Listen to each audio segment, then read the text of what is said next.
হাই friends, আজি মই আপোনালোকক বনাই দেখুৱাম আটাৰ লাডু কেনেকৈ বনাই আহকচোন চাওঁ। লাডু বনাবলৈ মই প্ৰথমে কেৰাহী এখন অকণমান গৰম কৰি তাতে ঘি দি লৈছোঁ। এতিয়া ইয়াতে এনেকৈ ডাঙৰ কাপ এটাৰ জোখৰ 1 কাপ আটা দিছোঁ আৰু এইখিনি ভালদৰে লৰাই ল'ম। গেছৰ ফ্লেমটো মিডিয়ামত ৰাখিব। এনেকৈ গোটেইখিনি ভালদৰে মিহলাই ল'ম আৰু 20 পৰা 30 মিনিটমান মই এনেকৈ ভাজি থাকিম।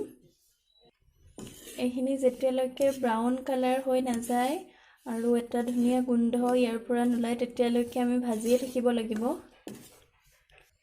ইয়াতে ড্ৰাই ফ্ৰুটছ দিব পাৰে, মই ইয়াত ড্ৰাই ফ্ৰুটছ ব্যৱহাৰ কৰা নাই। একেবাৰে চিম্পুলকৈ বনাই দেখুৱাম। ইয়াতে অকণমান যদি শুকান পায় তেনেহ'লে ঘি আৰু অকণমান দি ল'ব পাৰে ইয়াতে। এইখিনি চাওক, এতিয়া কালাৰটো চেঞ্জ হৈ গৈছে। মই গেছৰ ফ্লেমটো অফ কৰি লৈছোঁ। তাৰপিছত আৰু 1 মিনিটমান এনেদৰে ভাজি থাকিব লাগিব, নহ'লে কেৰাহীখনৰ তলফালে জ্বলি যাব পাৰে। হৈ গ'ল। এতিয়া এইখিনি মই ঠাণ্ডা হ'বৰ কাৰণে থৈ দিম। এতিয়া এইখিনি এনেকৈ হাতেৰে চুব পৰা হৈছে আৰু বেছি ঠাণ্ডা হ'ব দিবও নালাগে, নহ'লে এইখিনি বান্ধিব পৰা নহ'ব। ইয়াতে মই পিচি থোৱা চেনি গুড়াখিনিও দি দিম।